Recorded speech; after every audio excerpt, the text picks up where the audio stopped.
All right, here we go with section 4. Presidential campaign of 1960 was one of the closest in American history. Vice President Richard Nixon faced off against the Democratic candidate John F. Kennedy, a young Massachusetts senator and Roman Catholic whose father had been U.S. ambassador to Great Britain. Lyndon B. Johnson was Kennedy's running mate. Although the World War II atmosphere of tolerance had weakened anti-Catholicism, many Protestants were wary of voting for Kennedy, fearing that a Catholic president would follow church dictates in controversial public policy issues. Kennedy tried to dismiss such fears by disavowing any connection between his public positions and his church. Kennedy secured the Democratic nomination after he won the primary in the heavily Protestant West Virginia, and he soon faced off against Nixon. Both candidates were ardent Cold Warriors, but Kennedy argued that the Soviet Union's success in launching Sputnik, the first Earth satellite, into orbit, and their tests of the first intercontinental ballistic missile showed that the U.S. under the Republicans had let a missile gap develop and that we were lagging behind the USSR in the Cold War.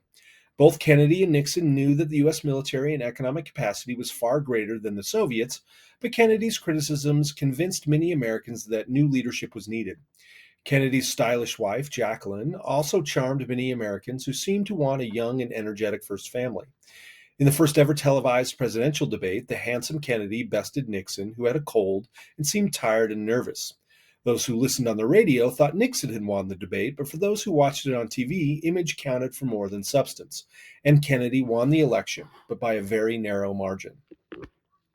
In January 1961, shortly before leaving office, President Eisenhower delivered a televised farewell address. Eisenhower warned against a new military buildup and urged Americans to think about the dangers of what he called a military-industrial complex that conjoined an enormous military establishment with a permanent arms industry and greatly influenced politicians and policy. He warned that such an establishment should never endanger our liberties or democratic processes. But most Americans saw the military-industrial establishment not as a threat, but as a source of jobs and national security. The Vietnam War soon made Eisenhower's words of caution seem very relevant. By the 1960s, the foundations of the 1950s life seemed to be collapsing. Cars and the chemicals produced and released by new consumer goods were found to be spoiling the environment and giving people cancer.